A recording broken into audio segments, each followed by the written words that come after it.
Hi guys, Namaste. Let everyone join here. Hi Andrew, hi, how are you?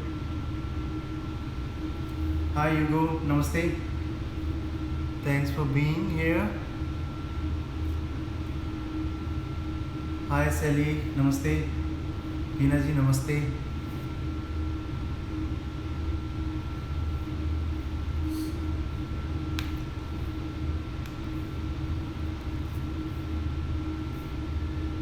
Hi Renan, hi, Namaste. Namaste here. Hi Ravi, hi, Namaste. Ravati, hi. Okay guys, so let's start it. Those will join later, let them join. Okay, today our topic is Pincha Murasana.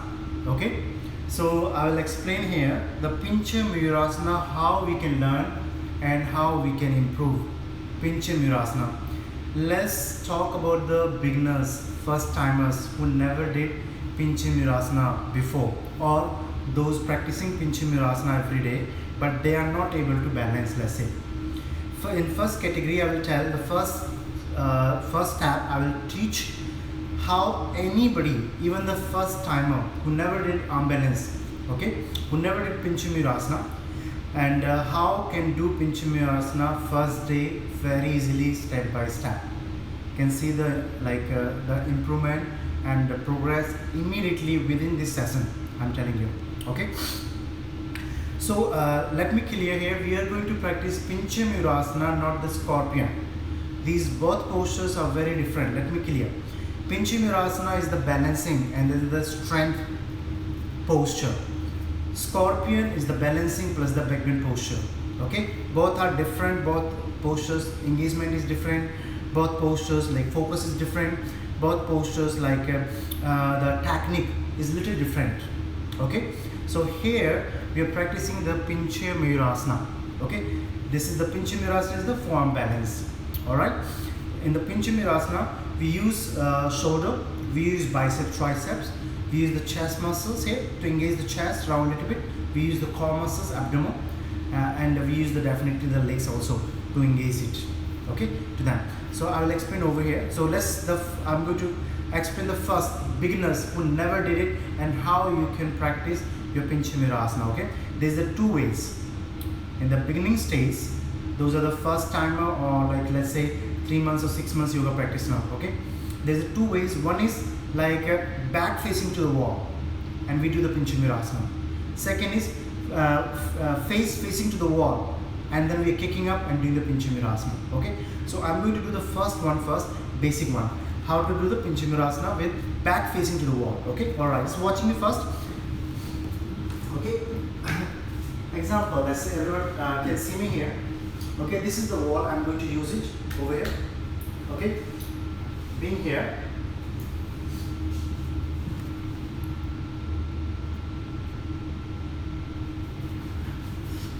here.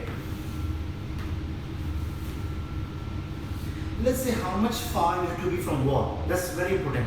Okay, so this is the cat pose. You see, this is the cat pose, right? Now you see, where is your palm? Where is your palm? Drop the elbows there. That's pretty good, pretty much. Okay, this is for the beginners. Those have more flexibility, regular practitioners, advanced practitioners, they can go nearer as well. Depends. So we are doing it here as a beginners, as a basic. Okay, here. How much gap? The shoulder and the palm, so the shoulder and the palm. Okay, engage there. If you find like shoulder is tight, you can namaste, or you can make it drop like this, or namaste. Okay, or either you can put the block between the hands. Also can be done this way. You here, then straight legs first, like this. Okay, don't rush. First, when people do, they start putting the leg like this. Okay, no.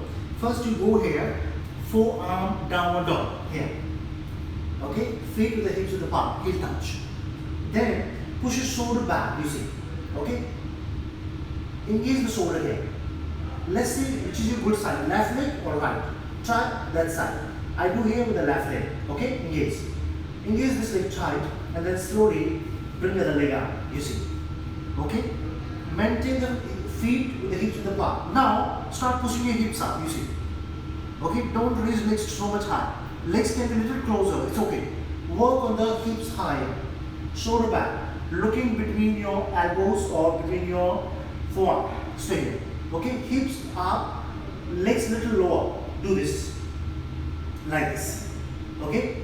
Little lower legs, hips higher. Do this practice first. Align your hips over the shoulder. Then bring your left leg up. See? Straight. Okay? Stay here. Now start pushing your weight up. This leg a little lower. Stay. Like this. Shoulder back. Stay. You can practice this first. Let's say down one side. Then you can go to the other side. Here. Straight. Hips up. Like this. Core tight. Okay? You can stay. Like this. Or from here, if you are a little bit more here, try to lift shoulder up. Okay? Lift shoulder up. You see. Then you can little leg here, little off like this. You see. Off like this. You see. Like this. Then slowly you can go from here. Like this. So you can keep leg like this. Then slowly like this. See. Like this. So this is. Then slowly you can come down. Okay. So this distance is for the beginners, for the basic first. You feel like your shoulder is open and you have flexibility more, you can go nearer, it's completely fine. So this is the basic measurement, what I explained. If we could put in the both legs up here and we off one leg, right?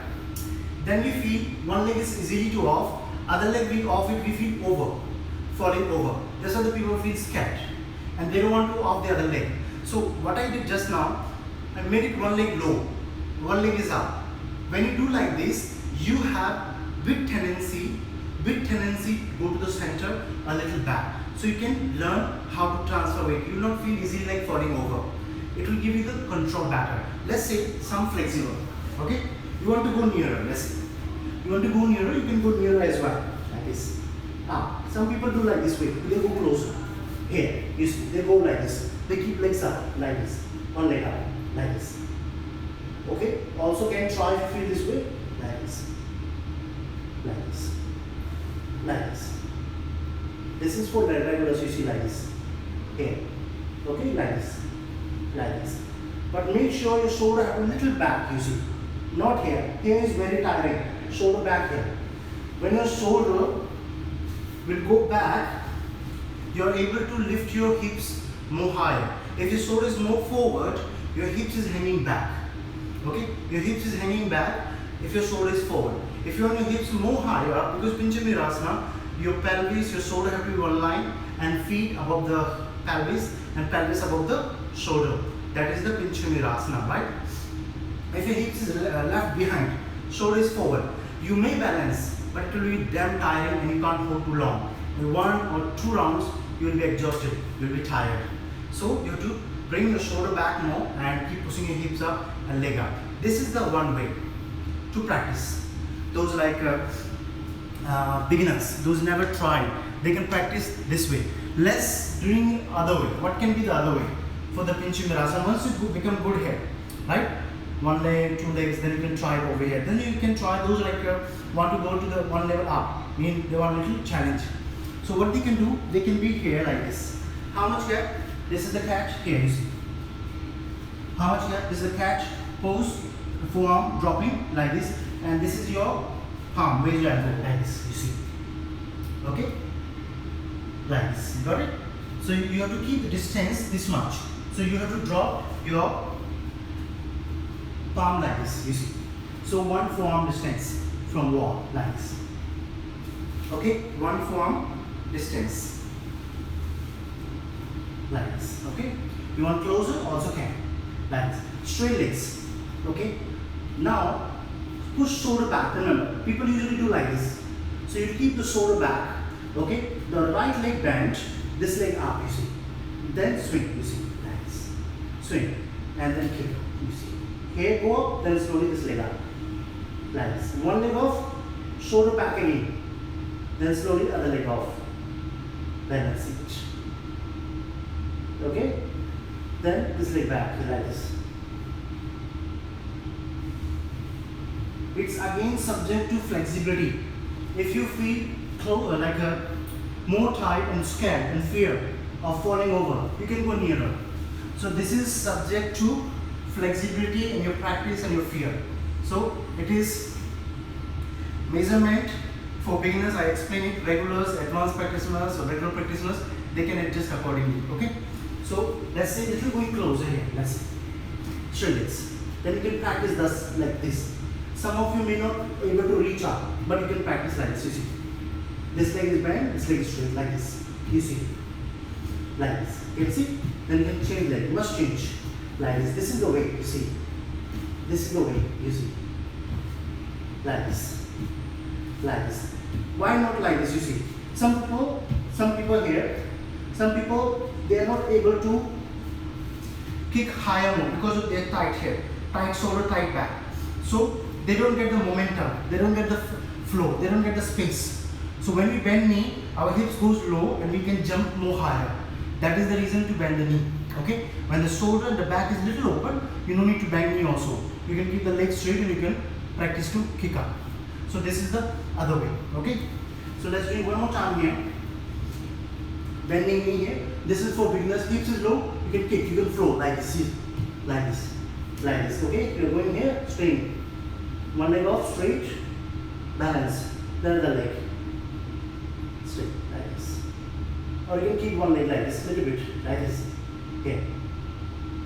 Also can. So that's you can practice second technique. This is the second technique, which is like regulars or beginners also can practice if they are able to kick up. If you are not able to kick up, you can do the first one, which I explained it. Okay, guys. So this is the Pinchu Mirasana. I explained with the wall, with the basic techniques. Okay. Then there comes the third step.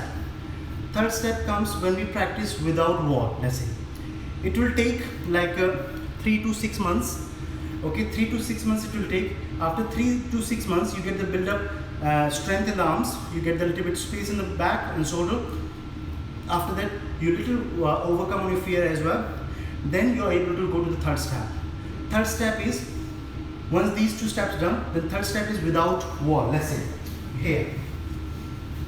Okay, third step, which is I will not recommend practicing alone. You can have your yoga teacher, yoga guru, or your friends to help you being there. Okay. So third step is here. The example, there is nothing, no wall. Okay. How can you practice? Example, your friend is standing there. Okay, or your teacher is there. Example, you are here. Same thing. You see here. To overcome your fear, here, like this. When you practice like this, see, like this, see, like this. You see. This is without wall. You will be scared. You see. Okay, like momentum like this. I am making momentum. See here, like this. You see. Then you can go up straight away, like this. Same thing you can practice without wall. Friend is there. It will work on your fear. And for the yoga practitioners, let me tell you what is the most challenging things for us. For the yoga practitioners, the most challenging thing is the fear. Let me tell you, yoga practitioners or those who learn the yoga, they face the most challenge is the fear, and which is some people overcome on it by the daily practice. Some people never overcome in their life. So it's mean they can't improve, they can't become too advanced. They may become advanced, they may improve it, but they can't achieve everything if you don't overcome on the fear, because there's a lot of balancing postures, a lot of inversions like handstands, side shoulder stands, and then tripod variations, drop backs and all. So if you don't overcome on the fear, you can't progress up yourself. You can't improve everything. That is very frankly, let me tell you. So you need to like practice it. Sometimes when you become good over here, 3 to 6 months, then you can start doing without wall also. This also will help you. Okay, guys. So this is the technique for the Pinchu Mirasana. And if those joining now and you missed it, some techniques, so I will post it on the Trust Yoga IG page, IGTV, so you can see over there. Okay, I'm here for to answer your questions, guys. If you have any questions, you couldn't understand it, so you can ask me over here if you have any questions. Okay.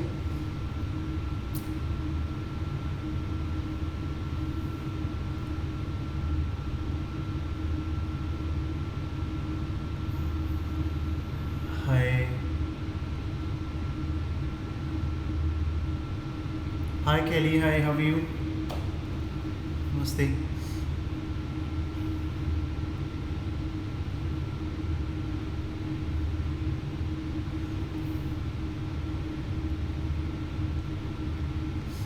Hi Hugo, hi Monica, hi Arik, how are you? Sally, hi, I'm good, thank you. Hi Ruina, hi, how are you? Hi there, Rupal, hi, thank you, Uday. Guys, if you have any questions, please write for me here, and I'm here to answer you the questions. Subhangi, hi, good morning.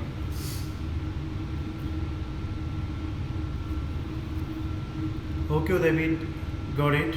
Richa, hi, Arusha, hi, hi Pinky, hi Ravinder, hi Anjali, how are you? Hi Chitra, Anand, hi, Ravinder, Kaji, namaste, hi, Chitra, namaste, Samatam, hi, Kamal bhai, how are you? Yog Vidya, hi Eileen, welcome here. Okay, here is the question for us. So because this question answers is always helps you to improve and learn. Okay, Samatram, you guys are asking question here. While holding the pincher, my palm and forearm gets slippery and come closer. Okay, the reason is like because definitely the stiffness, tightness. So you can do the little warm-ups before the pincher mirasana. Okay.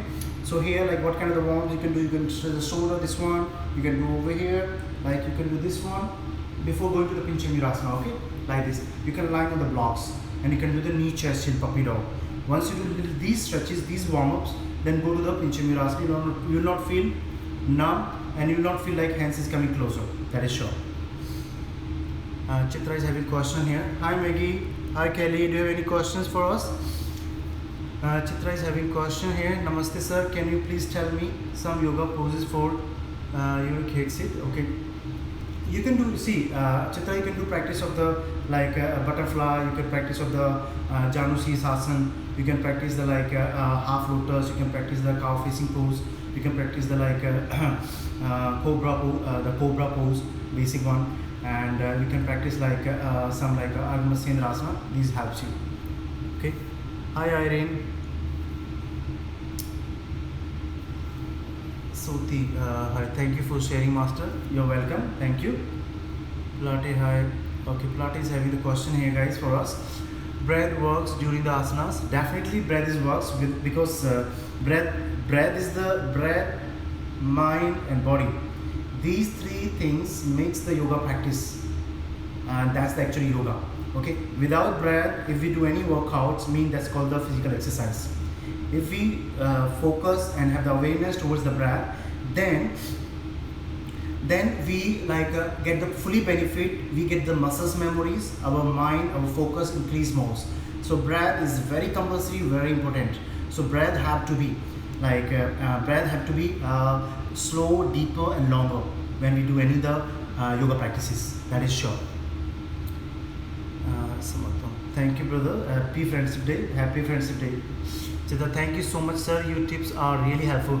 Thank you, Chitra. Thank you for asking the question and thank you for being here.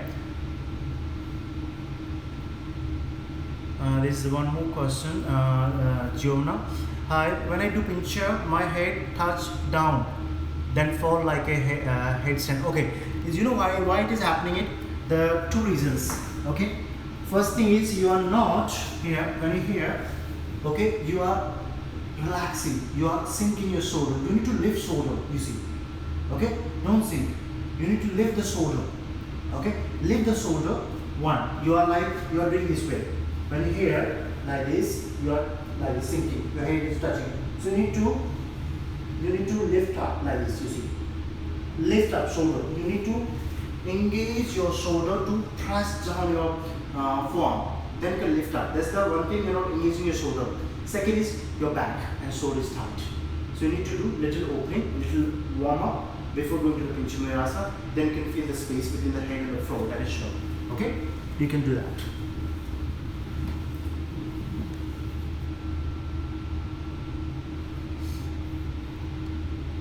Okay. here's the one more question from Eileen. It feels like all the weight is on the shoulders. How do we shift, please? Okay, how we can shift the weight from the shoulder to the back, let's say. Okay, usually I was explaining just now, when we're doing like this and we are making shoulder forward more, you see. Okay, I was explaining earlier, when we're pushing shoulder forward and hips is remaining back, so the pressure will come on the straight way on the shoulder. Okay, so what we have to do, first thing, we have to push shoulder backward. As much as backward means, don't be confused here. Here, when we do Pincha Virasana like this, we push shoulder like this. Okay, that's when you feel the weight on the shoulder too much. So we need to push shoulder backward, at least 90 degree. Okay, there is nothing wrong if you can go more like 100 degree. It's completely fine, even better. So don't let it be lower than 90, minimum 90. So but usually we do 80 or 85, you see. Okay, so you need to push shoulder back, okay, and lifting the hips up. Then you're gonna feel shoulder tired. Because when shoulder is going here, your upper back start working, shoulder blades start working. When you hear upper back is like diagonal, slanting. That's why you feel here tight and shoulder is taking your entire body weight and you're getting it tired and exhausted. That's the reasons. Okay, I think that's for you. Hi, Shane. Yogi Sunny, hi. Evo, hi. Okay, there's one more question from Samatvam. Which core exercise we should practice to hold it firmly? Okay, I feel it like you need to do little more shoulder arm balance, strength like plank, side plank, forearm plank, and you can do the like Uttana Padasana, boat pose. That's really pretty helpful. You can practice that. Okay.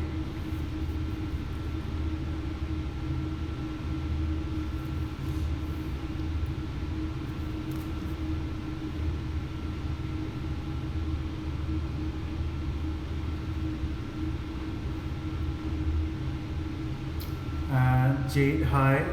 Govena, thanks. And when I will know, I can get off the wall. Okay, you will know like your like a pelvis, your legs getting light. You'll feel your weight not on the wall anymore. You'll feel like light. Your legs and pelvis getting lighter. That's the feelings you'll get first. So you need to keep offing your legs one by one, and you can feel that. That's the feelings. Okay. Eileen, thank you so much for asking question. Hi Santala, do you have any question? Cuties, hi. Priyanka is here. So Priyanka had a question. Sir, can we do Jal Neti during headache? During headache, don't do Jal Neti. During the headache, just try to avoid Jal Neti for a while, because like it's the pressure. Because when we do Jal Neti, so definitely the water goes through. Water goes through with the sinus pocket. So don't do during the headache Jal Neti. Okay. Hi Salem. Hi Santla. Yes.